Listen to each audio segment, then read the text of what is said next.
Assalamualaikum warahmatullahi wabarakatuh. Kami dari ITB Stikom Ambon dengan program studi Sistem Informasi. Video ini dibuat untuk memenuhi tugas mata kuliah pemrograman basis data. Di sini kami akan menjelaskan mengenai Entity Relationship Diagram atau ERD dengan studi kasus yang berbeda-beda pada masing-masing anggota kelompok kami. Sebelum masuk ke pembahasan lebih lanjut, izinkanlah kami untuk memperkenalkan diri kami terlebih dahulu. Untuk anggota yang pertama ada saya sendiri, yaitu Yuyun R. Abbas. Kemudian yang kedua ada Iskandar Zulkarnain. Dan yang terakhir ada Ratna Dewi Sampulawa. Baiklah, kami akan langsung menjelaskan tugas kami. Untuk studi kasus yang pertama akan dijelaskan oleh saya sendiri. Jadi, saya memiliki ERD dengan studi kasus sekolah. Untuk yang pertama saya akan menjelaskan studi kasusnya. Jadi, kepala sekolah mengawasi guru, di mana guru dapat bertindak menjadi wali kelas untuk mengelola kelas, membuat tugas atau ujian untuk dikerjakan oleh siswa yang terdaftar dalam kelas yang memiliki jadwal mata pelajaran yang diajarkan oleh guru. Guru juga memberikan nilai kepada siswa dan siswa memiliki absensi. Kemudian kita masuk pada entitas. Di sini saya memiliki 10 entitas. Dengan entitas yang pertama ada entitas kepala sekolah. Entitas kepala sekolah adalah entitas yang berfungsi untuk mengawasi entitas guru.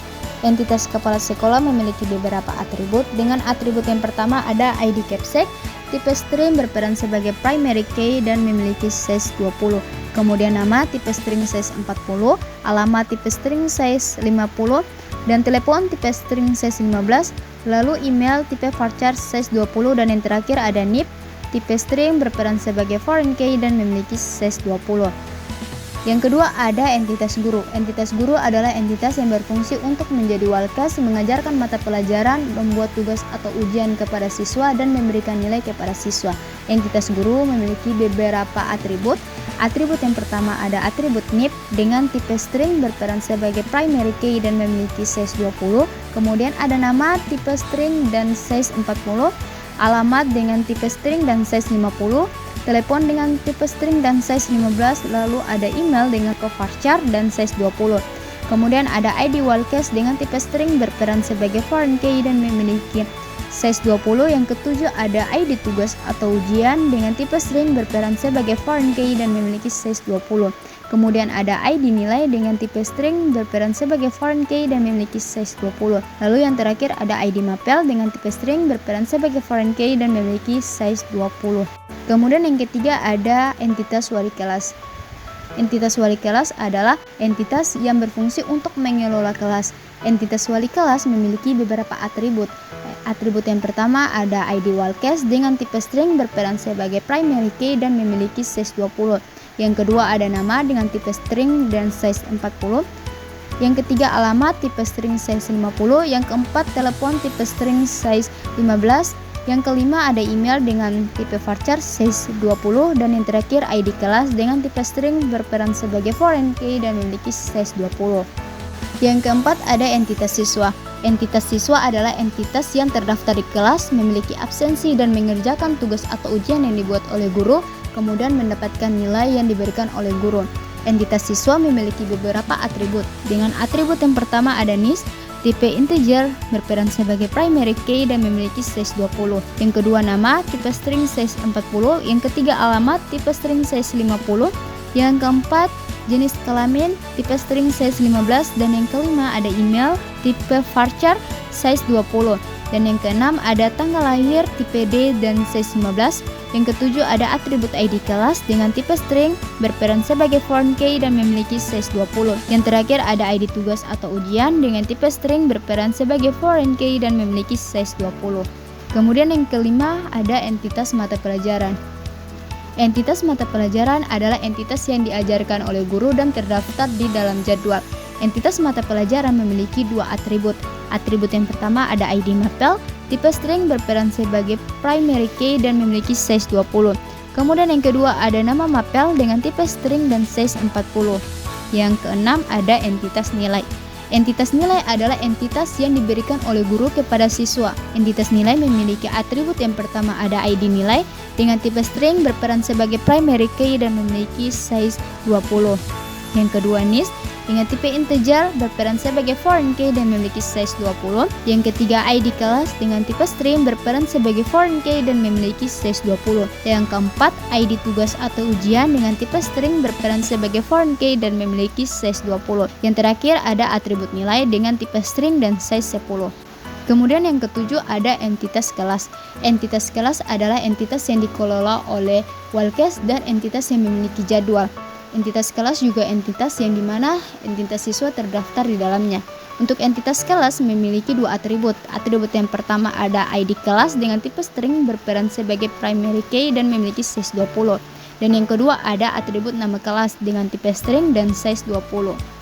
Yang kedelapan ada entitas jadwal. Entitas jadwal memiliki beberapa atribut. Dengan atribut yang pertama ada ID jadwal, tipe string berperan sebagai primary key dan memiliki size 20. Yang kedua ada ID kelas dengan tipe string berperan sebagai foreign key dan memiliki size 20. Yang ketiga ID mapel dengan tipe string berperan sebagai foreign key dan memiliki size 20. Yang keempat ada jam dengan tipe timestamp dan size 15. Dan yang terakhir ada atribut hari dengan tipe date dan size 15.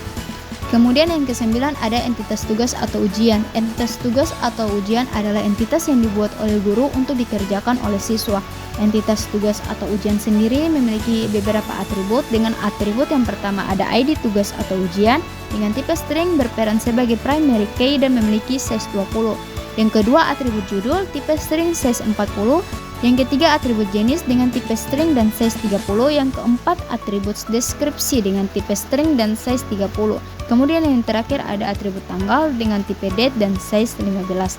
Kemudian yang terakhir ada entitas absensi. Entitas absensi adalah entitas yang dimiliki oleh entitas siswa. Entitas absensi memiliki beberapa atribut. Dengan atribut yang pertama ada ID absensi dengan tipe string berperan sebagai primary key dan memiliki size 20. Kemudian ada atribut NIS dengan tipe integer berperan sebagai foreign key dan memiliki size 20. Kemudian yang ketiga ada atribut tanggal dengan tipe date dan size 15. Dan yang terakhir ada atribut status atau kehadiran dengan tipe string dan memiliki size 20. Kemudian yang terakhir ERD. Jadi di sini saya akan menjelaskan yang pertama ERD sekolahnya. Kepala sekolah mengawasi guru. Kardinalitas antara kepala sekolah dan guru adalah one to many, di mana satu kepala sekolah dapat mengawasi banyak guru. Kemudian guru menjadi wali kelas. Kardinalitas antara guru dan wali kelas adalah one to one, di mana satu guru hanya dapat menjadi satu wali kelas. Dan wali kelas akan mengelola kelas. Kardinalitas antara wali kelas dan kelas adalah one to one, di mana satu wali kelas hanya dapat mengelola satu kelas. Kelas memiliki jadwal. Kardinalitas antara kelas dan jadwal adalah one to many, di mana satu kelas dapat memiliki banyak jadwal. Kemudian guru mengajar mata pelajaran. Kardinalitas antara guru dan mata pelajaran adalah one to many, di mana satu guru dapat mengajar banyak mata pelajaran. Dan mata pelajaran memiliki jadwal. Kardinalitas antara mata pelajaran dan jadwal adalah one to many, di mana satu mata pelajaran dapat memiliki banyak jadwal. Kemudian guru membuat tugas atau ujian. Jadi guru membuat tugas atau ujian memiliki kardinalitas one to many, di mana satu guru dapat membuat banyak tugas atau ujian. Tugas atau ujian yang dibuat oleh guru akan dikerjakan oleh siswa. Jadi kardinalitas tugas atau ujian dan siswa adalah many to many, di mana banyak tugas atau ujian dapat dikerjakan oleh banyak siswa. Siswa terdaftar di kelas. Kardinalitas antara siswa dan kelas adalah many to one, di mana banyak siswa dapat terdaftar atau hanya dapat terdaftar di satu kelas. Siswa juga memiliki absensi. Kardinalitas antara siswa dan absensi adalah one to many, di mana satu siswa dapat memiliki banyak absensi. Kemudian siswa akan mendapatkan nilai. Kardinalitas antara siswa dan nilai adalah one to many, di mana satu siswa dapat mendapatkan banyak nilai. Kemudian guru memberikan nilai yang akan didapatkan oleh siswa. Jadi kardinalitas antara guru dan nilai adalah one to many, di mana satu guru dapat memberikan banyak nilai kepada siswa. Nah, mungkin di sini saya akan menjelaskan lebih terperinci. Kepala sekolah dia mengawasi guru, dan guru dia dapat menjadi wali kelas yang nantinya akan mengelola kelas. Di kelas itu dia memiliki jadwal, dan guru mengajar mata pelajaran. Mata pelajaran yang diajarkan oleh guru memiliki jadwal yang nantinya akan diajarkan di kelas. Dan guru selain menjadi wali kelas dan mengajar mata pelajaran, guru juga membuat tugas atau ujian yang nantinya akan dikerjakan oleh siswa. Siswa itu harus terdaftar di kelas dan memiliki absensi.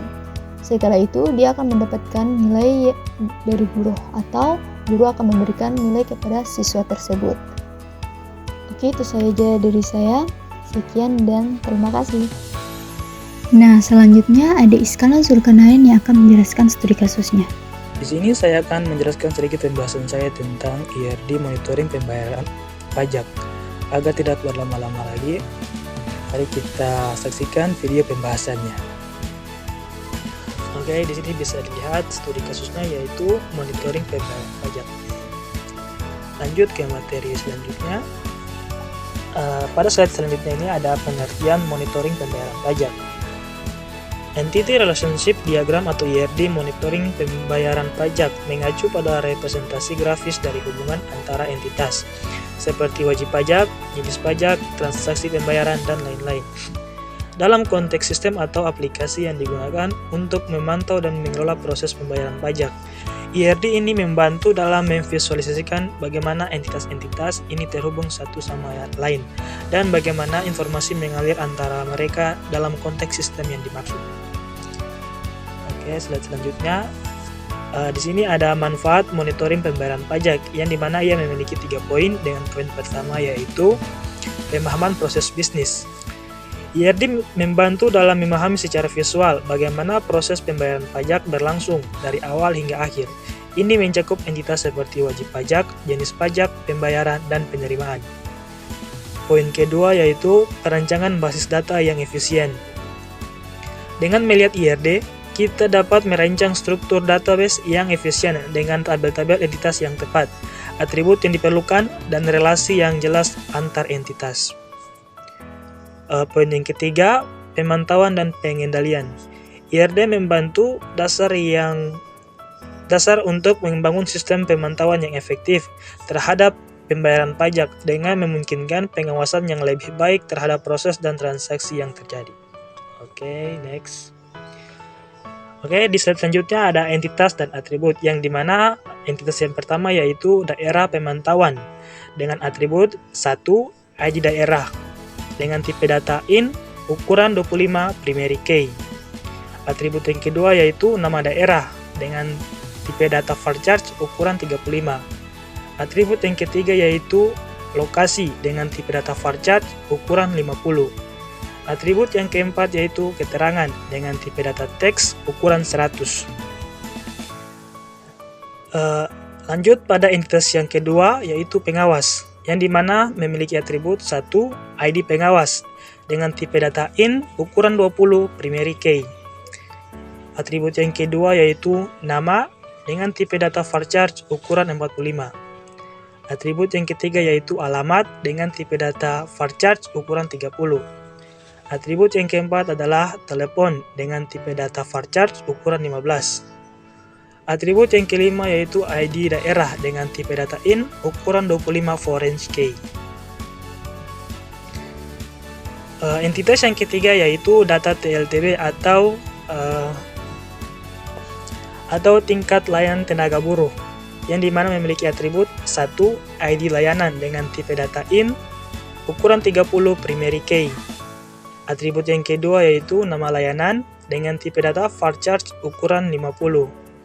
Atribut yang ketiga yaitu ID pengawas dengan tipe data IN ukuran 20 foreign key. Lanjut pada entitas yang keempat yaitu data penerimaan pembayaran dengan atribut yang pertama ID pembayaran dengan tipe data IN ukuran 25 primary key. Atribut yang kedua yaitu tanggal pembayaran dengan tipe data date. Atribut yang ketiga yaitu jumlah pembayaran dengan tipe data desimal ukuran 15,2. Atribut yang keempat adalah ID pengawas dengan tipe data IN ukuran 20 foreign key. Atribut yang kelima yaitu ID wajib pajak dengan tipe data IN ukuran 35 foreign key. Lanjut pada entitas yang kelima yaitu data WP atau wajib pajak, yang dimana memiliki atribut yang pertama yaitu ID wajib pajak dengan tipe data IN ukuran 35 primary key. Atribut yang kedua yaitu nama wajib pajak dengan tipe data varchar ukuran 50. Atribut yang ketiga yaitu alamat dengan tipe data varchar ukuran 55. Atribut yang keempat adalah telepon dengan tipe data varchar ukuran 15. Dan atribut yang kelima yaitu kategori wajib pajak dengan tipe data varchar ukuran 50. Untuk entitas yang keenam adalah jenis pajak dengan atribut 1 ID jenis pajak dengan tipe data IN ukuran 35 primary key. Atribut yang kedua adalah nama jenis pajak dengan tipe data varchar ukuran 50. Atribut yang ketiga adalah deskripsi dengan tipe data teks ukuran 55. Lanjut di entitas yang ketujuh yaitu kantor pajak dengan dengan atribut ID kantor pajak dengan tipe data IN ukuran 35 primary key. Atribut yang kedua adalah nama kantor dengan tipe data varchar ukuran 30. Atribut yang ketiga adalah alamat dengan tipe data varchar ukuran 20. Atribut yang keempat adalah telepon dengan tipe data varchar ukuran 15. Atribut yang kelima adalah ID daerah dengan tipe data IN ukuran 40 foreign key. Lanjut, entitas yang terakhir yaitu petugas pajak, yang dimana petugas pajak memiliki atribut yang pertama ID tugas dengan tipe data IN ukuran 35 primary key. Atribut yang kedua adalah nama petugas dengan tipe data varchar ukuran 55. Atribut yang ketiga adalah jabatan dengan tipe data varchar ukuran 20.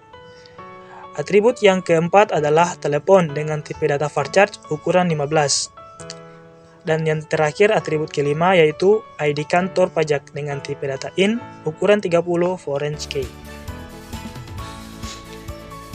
Oke, pada slide selanjutnya ini berisi penjelasan entitas pada IRD monitoring pembayaran pajak. Yang dimana poin pertama yaitu penerapan pemantauan merepresentasikan untuk organisasi atau wilayah geografis yang bertanggung jawab atas pengawasan. Yang kedua, pengawas, yang dimana merepresentasikan pihak atau sistem yang bertanggung jawab atas pemantauan atau pengawasan proses pembayaran pajak. Ketiga, data TLTB atau tingkat layanan tenaga buruh, merepresentasikan informasi terkait dengan pengelolaan tenaga buruh yang terlibat dalam layanan terkait pembayaran pajak.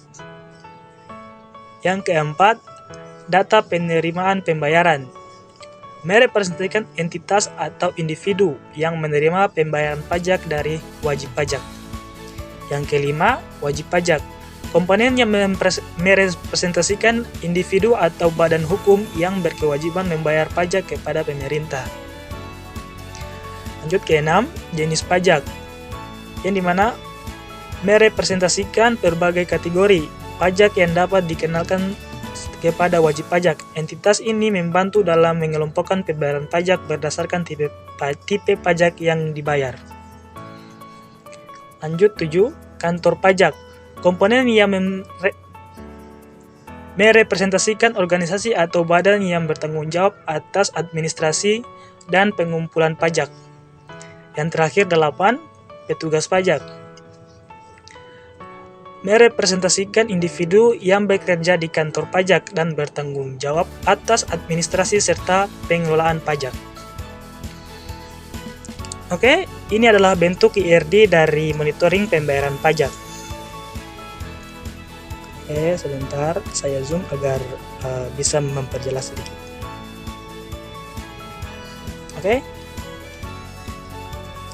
Oke, yang pertama yaitu dengan entitas daerah pemantauan yang memiliki atribut, keterangan, lokasi, nama daerah, dan ID daerah. ia memiliki hubungan kardinalitas dengan pengawas, yang dimana pengawas memiliki atribut, ada ID daerah, telepon, alamat, nama, dan ID pengawas.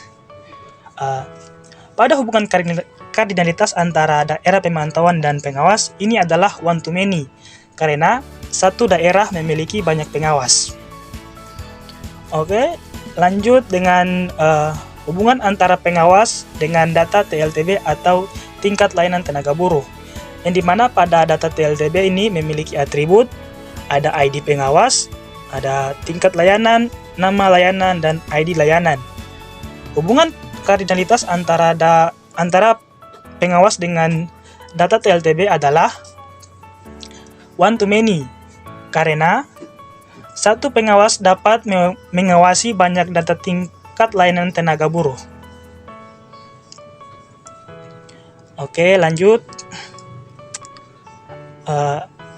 Pada entitas pengawas, ia memiliki hubungan dengan data penerimaan pembayaran, yang dimana pada data penerimaan pembayaran memiliki atribut 1. ID jenis pajak, 2. ID pengawas, 3. ID pembayaran, dan 4. Tanggal pembayaran. Pada hubungan kardinalitas antara pengawas dengan penerimaan pembayaran adalah one to many, karena satu pengawas dapat mengawasi banyak data penerimaan pembayaran. Oke, lanjut. Lanjut dengan hubungan antara daerah pemantauan dengan kantor pajak, yang dimana pada entitas kantor pajak memiliki atribut, ada ID kantor pajak, nama kantor, alamat, telepon, dan ID daerah. Hubungan kardinalitas antara daerah pemantauan dengan kantor pajak ini adalah one to many, karena satu daerah pemantauan dapat memiliki banyak kantor pajak. Oke, kita lanjut dengan hubungan antara kantor pajak dengan petugas pajak, yang dimana pada entitas petugas pajak memiliki atribut. Yang pertama ada ID tugas, ada nama petugas, ada jabatan, ada telepon, dan ID kantor pajak. Yang dimana hubungan kardinalitas antara kantor pajak dengan petugas pajak ini adalah one to many, karena satu kantor pajak dapat mewakili banyak petugas pajak. Dapat memiliki banyak petugas pajak. Oke, lanjut ke hubungan yang lainnya, yaitu antara petugas pajak dengan data WP atau wajib pajak, yang dimana pada data WP memiliki atribut. Yang pertama ada ID wajib pajak, ada nama wajib pajak, ada alamat, telepon, dan kategori pajak. Yang dimana hubungan kardinalitas antara petugas pajak dengan data wajib pajak ini adalah one to many, karena satu petugas pajak dapat berhubungan dengan satu atau lebih pada data wajib pajak. Oke, lanjut pada hubungan yang selanjutnya, yaitu wajib pajak ke data penerimaan pembayaran, yang dimana hubungan kardinalitas antara wajib pajak ke data penerimaan pembayaran ini adalah one to many, karena satu wajib pajak dapat melakukan banyak pembayaran pajak. Oke, lanjut. Lanjut ke hubungan yang berikutnya, yaitu petugas pajak ke jenis pajak, yang dimana pada entitas jenis pajak memiliki atribut. Yang pertama ada ID jenis pajak, nama jenis pajak, dan deskripsi. Hubungan kardinalitas antara petugas pajak dengan jenis pajak adalah one to many, karena satu petugas pajak dapat terkait dengan banyak jenis pajak. Oke, lanjut dengan hubungan yang terakhir, yaitu antara jenis pajak ke data penerimaan barang. Data penerimaan pembayaran. Yang dimana hubungan ini adalah one to many, karena satu jenis pajak dapat terkait dengan banyak data penerimaan pembayaran.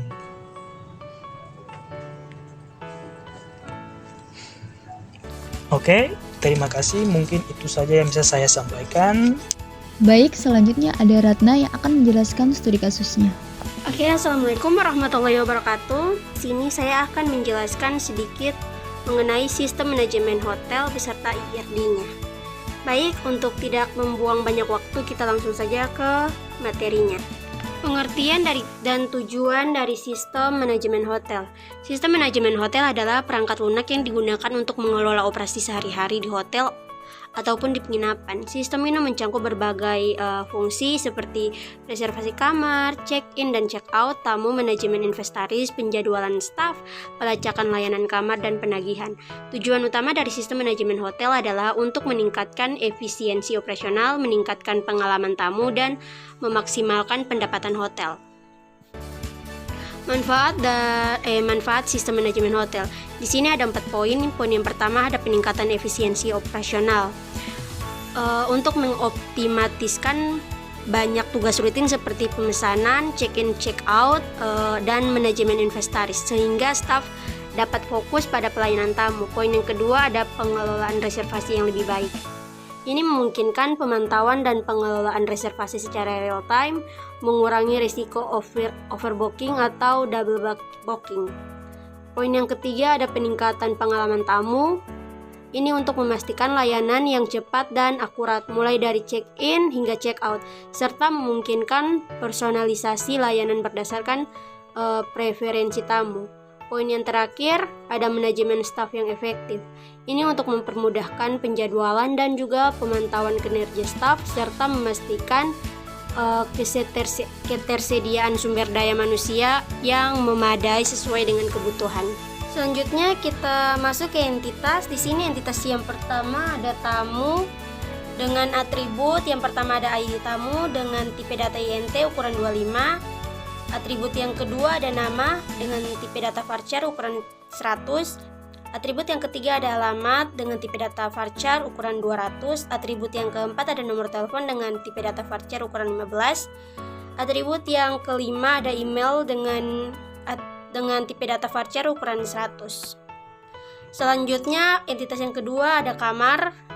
Kamar memiliki beberapa atribut. Yang pertama ada ID kamar dengan tipe data INT ukuran 20. Atribut yang kedua ada nomor kamar dengan tipe data varchar ukuran 10. Atribut yang ketiga tipe kamar dengan tipe data varchar ukuran 50. Atribut yang keempat ada harga per malam dengan tipe data desimal ukuran 10,2. Atribut yang kelima dengan status dengan tipe data varchar ukuran 10. Selanjutnya entitas yang ketiga ada reservasi. Reservasi mempunyai 6 atribut. Yang pertama ada ID reservasi dengan tipe data INT dengan ukuran 25. Atribut yang kedua ada ID tamu dengan tipe data INT ukuran 20 for region K. Atribut yang ketiga ada ID kamar dengan tipe data INT ukuran 30 for region K. Atribut yang keempat ada tanggal check-in dengan tipe data date. Atribut yang kelima ada tanggal check-out dengan tipe data date. Atribut yang keenam ada status reservasi dengan tipe data varchar ukuran 20. Selanjutnya ada yang keempat. Entitas yang keempat di sini ada pembayaran. Di pembayaran memiliki beberapa atribut. Yang pertama ada ID pembayaran dengan tipe data INT ukuran 20.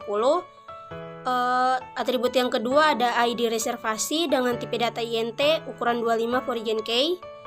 Atribut yang ketiga ada tanggal pembayaran dengan tipe data date. Atribut yang keempat ada jumlah dengan tipe data desimal ukuran 10,2. Atribut yang kelima ada metode pembayaran dengan tipe data varchar ukuran 20. Yang kelima di sini ada entitas yang kelima adalah karyawan. Karyawan memiliki 6 entitas. Entitas yang pertama 6 atribut. Atribut yang pertama ada ID karyawan dengan tipe data INT ukuran 35. Atribut yang kedua ada nama dengan tipe data varchar ukuran 100. Atribut yang ketiga ada jabatan dengan tipe data varchar ukuran 50. Atribut yang keempat ada gaji, tipe datanya desimal ukuran 10,2. Atribut yang kelima nomor telepon dengan tipe data varchar ukuran 15. Atribut yang keenam email, tipe data varchar ukuran 100. Selanjutnya ada entitas yang keenam adalah layanan. Layanan mempunyai 4 atribut. Atribut yang pertama ada ID layanan dengan tipe data INT ukuran 25. Atribut yang kedua ada nama layanan dengan tipe data varchar ukuran 100. Atribut yang ketiga ada deskripsi dengan tipe datanya teks. Atribut yang keempat adalah biaya dengan tipe datanya desimal ukuran 10,2. Selanjutnya entitas yang ketujuh di sini ada pengguna layanan atau service usage. Pengguna layanan di sini memiliki 5 atribut. Atribut yang pertama adalah ID pengguna layanan dengan tipe data INT ukuran 20. Atribut yang kedua ada ID layanan dengan tipe data INT ukuran 30 Virgin K. Atribut yang ketiga ada ID tamu dengan tipe data INT ukuran 35 Virgin K. Yang selanjutnya ada tanggal pembayaran dengan atribut date. Yang terakhir ada jumlah biaya dengan tipe data desimal ukuran 10,2. Yang terakhir di sini ada entitas fasilitas. Fasilitas di sini memiliki 4 atribut. Atribut yang pertama ada ID fasilitas dengan tipe datanya INT ukuran 30. Atribut yang kedua ada nama fasilitas dengan tipe data varchar ukurannya 100. Atribut yang ketiga di sini ada deskripsi dengan tipe datanya teks. Atribut yang keempat adalah biaya dengan tipe datanya desimal ukuran 10,2. Oke, penjelasan selanjutnya ini adalah penjelasan tentang entitas dan juga atribut. Yang pertama tamu. Entitas tersebut untuk mengungkapkan informasi tentang tamu hotel, membentuk dasar untuk mengelola masa menginap dan layanan tamu. Ini menyimpan detail penting tamu seperti nama, tanggal lahir, alamat, dan juga informasi kontak atau nomor telepon dan email. Yang kedua ada kamar. Entitas tersebut mewakili masing-masing kamar hotel yang berfungsi sebagai entitas utama untuk mengoperasian dan manajemen terkait kamar. Yang ketiga ada reservasi. Entitas reservasi dalam sistem manajemen perhotelan dapat menyimpan informasi tentang pemesanan kamar oleh tamu. Yang keempat ada pembayaran. Entitas pembayaran dalam sistem manajemen perhotelan memiliki peran penting dalam mengelola dan merekam semua transaksi keuangan yang terkait dengan reservasi tamu.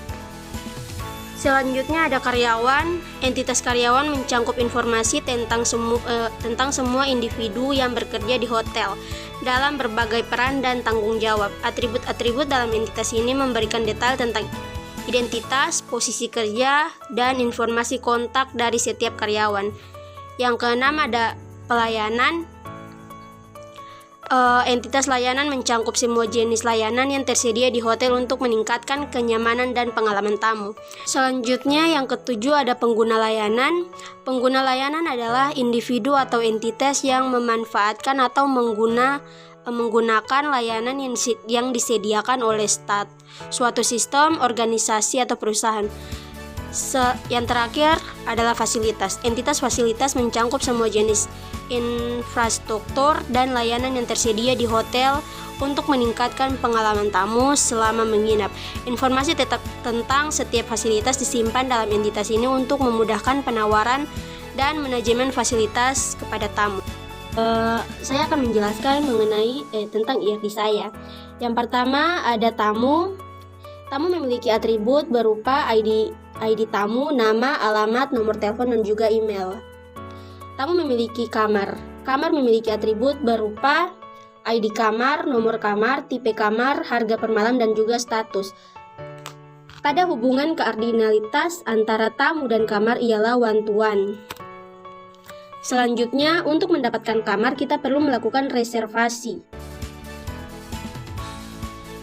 Nah, reservasi memiliki atribut berupa status reservasi, tanggal check-in, tanggal check-out, ID reservasi, ID tamu, dan juga ID kamar. Kamar dan reservasi memiliki hubungan keardinalitas many to one. Selanjutnya, setelah reservasi kita melakukan pembayaran. Pembayaran memiliki atribut berupa ID pembayaran, metode pembayaran, ID reservasi, jumlah, dan juga tanggal pembayaran. Pembayaran dan reservasi memiliki hubungan keardinalitas ialah one to one. Selanjutnya, untuk melakukan pembayaran, kita memerlukan karyawan. Karyawan memiliki atribut berupa nomor telepon, ID karyawan, nama, gaji, email, dan juga jabatan. Pada hubungan antara keardinalitas tamu dan pembayaran dan karyawan ialah one to one. Selanjutnya, karyawan melakukan pembayaran. Selanjutnya karyawan melakukan pelayanan. Layanan sendiri memiliki atribut berupa nama layanan, ID layanan, deskripsi, dan juga biaya. Karyawan dan layanan memiliki hubungan keardinalitas ialah one to many. Selanjutnya, karyawan yang melakukan layanan mendapat berhadapan dengan pengguna layanan. Pengguna layanan memiliki atribut berupa ID layanan, jumlah biaya, tanggal penggunaan, ID pengguna layanan, dan juga ID tamu.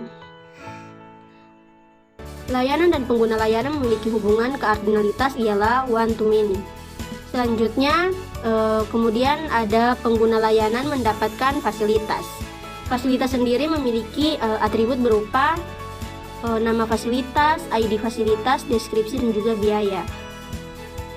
Pengguna layanan dan fasilitas memiliki hubungan keardinalitas ialah one to many. Setelah pembahasan dari 3 studi kasus tersebut, kami mendapat kesimpulan. Melalui ketiga studi kasus ini, kami melihat bahwa IRD adalah alat yang sangat berguna dalam merancang dan memahami sistem informasi yang kompleks. Dengan IRD, kita dapat memvisualisasikan bagaimana data saling berhubungan dan memastikan integritas serta efisiensi dalam manajemen data. Sekian presentasi dari kelompok kami. Terima kasih atas perhatian dan partisipasi kalian yang telah menonton. Kami berharap penjelasan yang kami berikan dapat memberikan pemahaman yang lebih baik tentang pentingnya entity relationship diagram dalam berbagai konteks sistem informasi.